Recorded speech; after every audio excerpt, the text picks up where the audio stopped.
Once upon a time, there was a happy town full of happy people. Its houses grew over the countryside like hairs on a man's back, and its fields spread out like a beautiful woman's hair. The town had no borders, and neither did the fields and cattle houses that spread out from it. The people took their pitchforks in hand and worked the land, sharing the food they produced. If a woman did not have enough milk, her neighbor gave her a jug of milk. If a man did not have enough apples, his neighbor gave him a basket of apples. In this way, the people lived a simple and happy life. When they felt hunger, they felt it together, and it never lasted long. Sometimes kings came and tried to tame the town's people. They said, "My land is so much richer than yours. Come and work my land for 10 days a year, and I will give you part of the food you make. When bandits come from the woods, I will protect you." But the people did not listen. Why should they work for a king and only get half of the food they made? They did not need his protection. Whenever bandits came, they took their pitchforks in hand and defended the town themselves. If a thief came and stole food from their fields, they did not hurt the thief. Instead, they took him inside and gave him a good meal. Often, these people joined the town, and everyone quickly forgot that they had once been thieves. Sometimes the kings tried to make the townspeople work for them. One king married a daughter from the town and said that the family of the daughter now belonged to him and must work in his fields. It didn't take long before they took their pitchforks in hand, and the king was running away. But one day, something different came to town, riding a strange wind that blew from the south. If you saw it, you would ignore it because it only looked like a leaf. But if you came closer before it blew away, you might see some eyes or a mouth. It was difficult to really see it because it moved so quickly and showed a slightly different shape to everyone it spoke to. When it first came to the townspeople, they ignored it. They were no strangers to magic. Of course, they used magic to help their food grow, to see into the future, and to help sick people recover. But this was a kind of magic they had never seen before, and it could mean nothing good. So they continued to ignore it.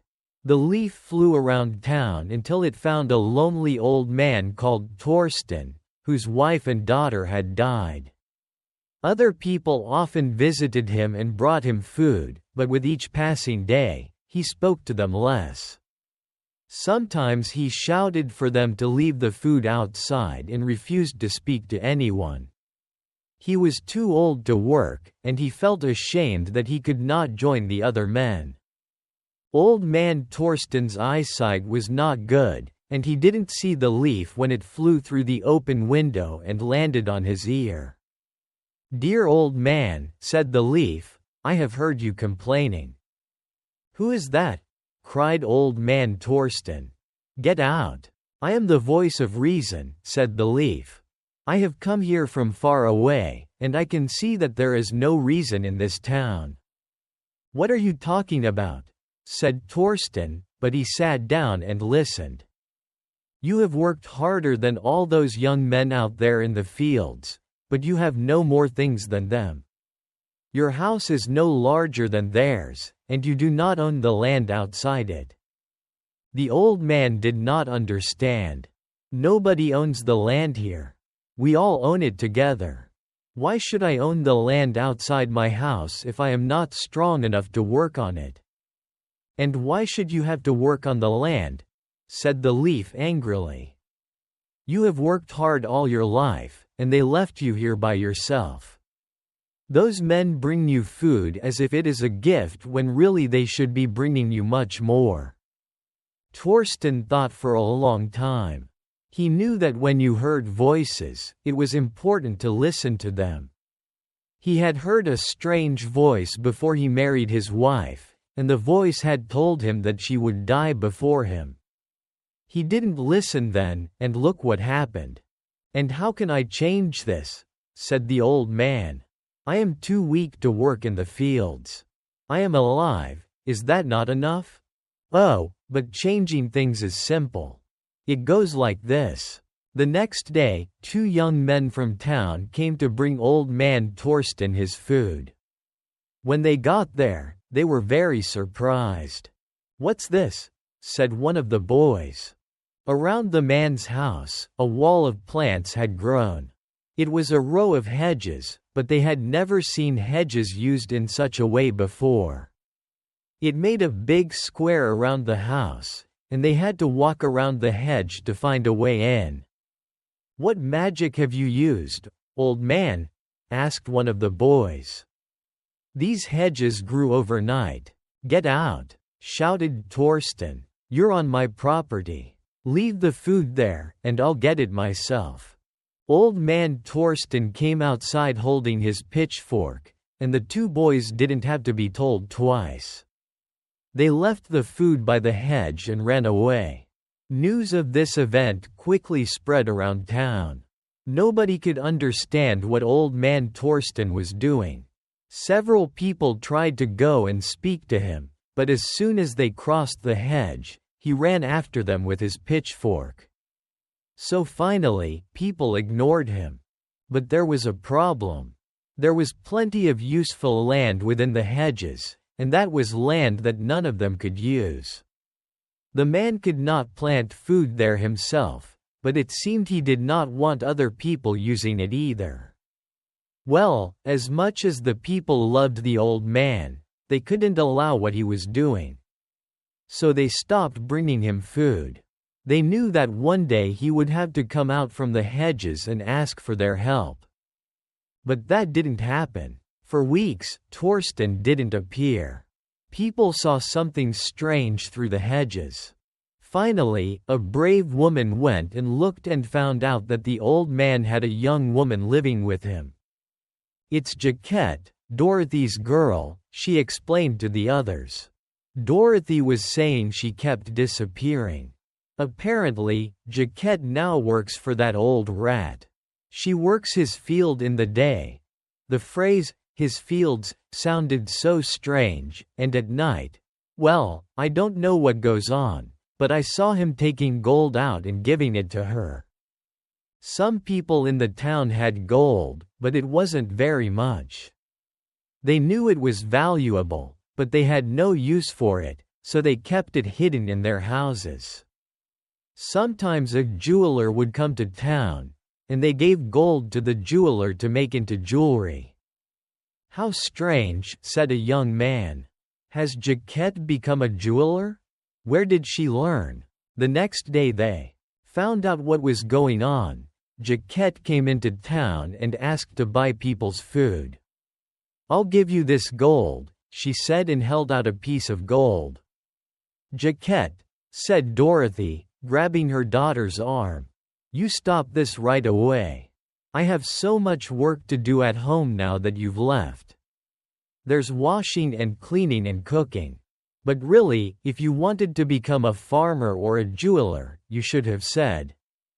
But Jaquette ignored her, pulling away and smiling like she knew something that her mother didn't. She looked tired and hungry, and the people would have given her food if she had just asked. So why was she offering gold?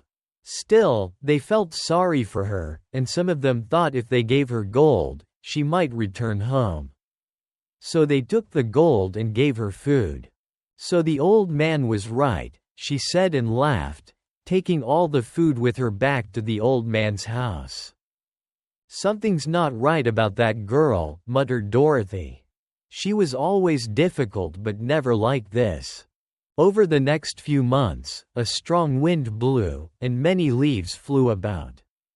They landed on walls, on the ground, and sometimes they landed on people's faces. Strange voices blew about in the wind, and nobody knew where they came from. A couple who lived on the edge of town were the next to plant hedges around their house. They took even more land than Torsten. "We have 3 children," they said when people asked what they were doing. "They can work all this land. We need this land, it's our property now." And so more and more people planted hedges because they were worried they would have no land to work on. When there wasn't enough food, instead of asking their neighbors as they had in the past, people took out their gold pieces and used them to buy food from their neighbors. Of course, there were people in town who did not like this system. They spoke of strange voices and said that they were acting like those stupid kings who tried to tame them. But people ignored them because winter was coming soon, and they were worried about their own food. Anyway, if someone needed it, they could always ask their neighbors for food, couldn't they? But you would only do that if you were really hungry. The winter came, and the people sat inside and ate the food from their own fields. It felt good to be eating food that belonged to them, but they did not have as much food as before, and they could not invite their neighbors around in case they didn't have as much food as them. Some families could not eat all the food they had, and they had to give it to the animals or let it go bad. With the cold weather, the people's attitudes also turned cold.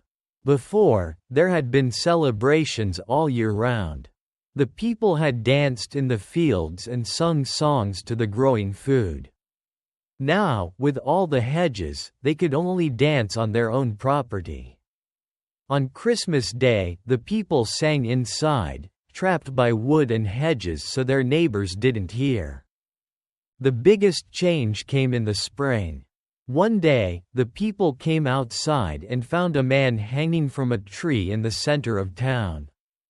"I hanged him myself," said old man Torsten coldly. Now that his neighbors had become like him, he did not hide in his house anymore. He walked around town with pride, and some could not look out of their windows because Torsten's cruel smile filled them with fear. "I found him stealing my food in the night. But we've never done things this way," said the townspeople. "We give food to those who need it." "But it's my food," said Torsten. "My fields. It has been a long, difficult winter, you understand. You sat at your table just like me and saw how little there was to eat. And if there was enough food, why should he have it? He did not work the fields that grew it. Who would give this man their food when their own table was empty?" Step forward. The people thought and realized that none of them wanted to give the man their food. Torsten was right. This man should have planted more carefully, worked harder, made the difficult decisions that are necessary to survive. It was his own fault that he died. The next time a king came to town, it was not difficult for him to tame the townspeople. They already obeyed the words of leaves and hedges. Why not a king? The king not only promised to protect them from bandits and thieves but to punish the thieves with hanging. Now the people did not even have to get the blood on their own hands. And wasn't it fun for the children to see a hanging every now and then? All the king needed was a few days of work from each person. And so, in this way, reason left the town and progress came in. The townspeople learned the importance of planting hedges, trading with gold, and obeying men with nice clothes. When the people held their pitchforks, they used them to farm, never to fight. They were proud that they could plant their own food on their own property. But with the work they did for the king, it was his property that grew the largest, and it was his stomach that grew the fullest. By the time the townspeople realized this, it was already too late. Of course, there were always those who would not obey. But as the years grew older and the winds blew crueler, they were pulled out of the ground and hanged. Some say that one day autumn will come. The leaves that speak lies will fall from the trees and join the land again. They will eat the bones of hanged men, and a new kind of flower will grow. And when a hand comes to pick the flower to make it mine instead of ours, the flower will say no.